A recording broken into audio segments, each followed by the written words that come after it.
Like occasionally, like I don't do that many classes in voiceover anymore. I never really did, just because I learned doing it, and somebody would throw me a character and I'd have to make something up. What I do is also I watch my other actors and I learn from them. Like, you know, if they do things that work, then, you know, I'll go, oh God, she did that, and then I'll take my character that's like that and kind of work with that. I take inspiration from a lot of people. I also play with voice matches a lot. Like if I want to do a character that sounds a certain way, you know, like sometimes I teach students at home, and I've got this actress right now who wants to learn to do a British accent. She has a very high voice. I said, well, you know what? Go pull up some YouTube of Hermione from Lord of the Harry Potter, and pull up Hermione from Harry Potter and listen to her and just play it over and over again and imitate her. And you can learn a lot from studying somebody's voice. Like what I always do is I have a little old-fashioned tape recorder, and I'll put it up to the television, or I'll put it up to my computer. And then you can rewind and pause and rewind and pause. And then I'll play the sentence, and then I'll imitate it, and I'll play the sentence, and I'll imitate it. And I'll create characters just from imitating people. But classes, like if you find a good teacher who's passionate, classes are awesome because they'll help you think about things that you haven't considered for yourself before. And I'm a huge fan of being a kid and just playing and being reckless, you know, just playing. So, yeah, all of those. Yeah. Did you say on title that was so cool? Say it? Oh, she says Bachi made. Just Bankai? say Bankai. Like when she yells it? So in a session, like, I've already fallen into the character, I'm saying them over and over again, and now I just have to, like, drop into it like that. So I'm gonna talk myself into my character. So I gotta find Soy Fun. There she is. Bankai!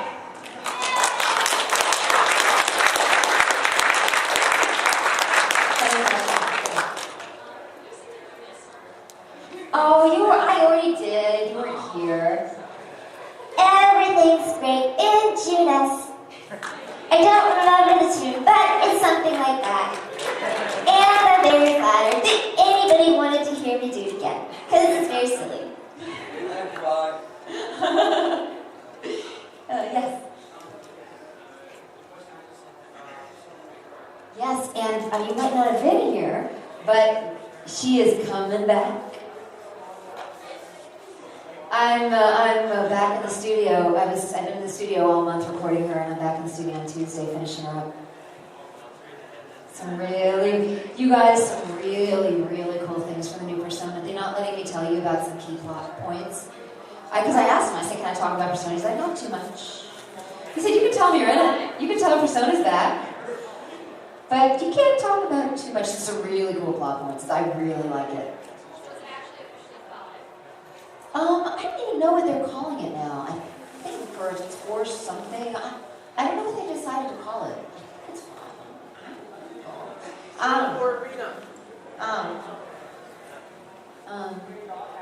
Any more questions? Yeah. I've done tons of theater, tons. I have done theater all my life. Has anybody heard of the story The Miracle Worker about Helen Keller? Yeah. When I was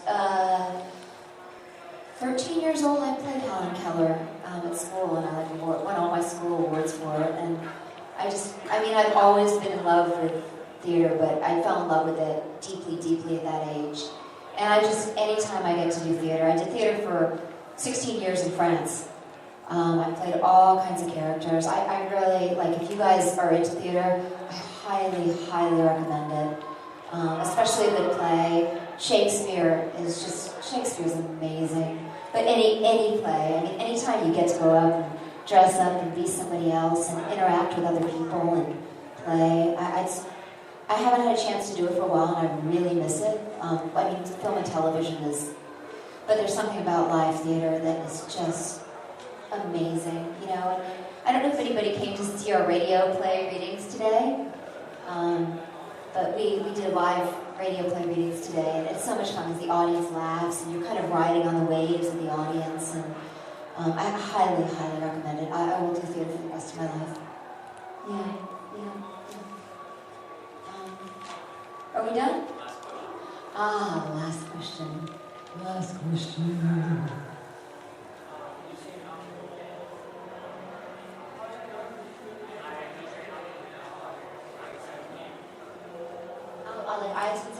I guess we say I need your help.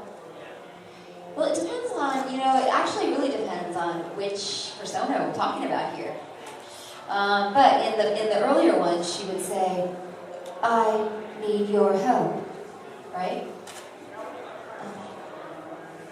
In this one I'm recording now, she would say, I need your help. Please, help me. I'll tell you, I guess I found a lot of inspiration from Judy Garland in Somewhere Over the Rainbow. And to me, she is very much, there is no place like home. And I take a lot of inspiration from Judy Garland, but I guess strangely, I don't know how that happened. And I didn't think about it, but they kind of melded together. I think we're at the end. I'm just so touched that you guys sat with me and hung out for an hour and a half. Thanks so much for being here.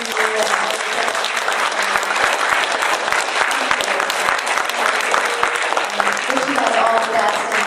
And, just in closing, I can't say enough. If you guys have dreams and stuff you care about, please follow your dreams. Do the things you love, and support everybody in doing what they love to do.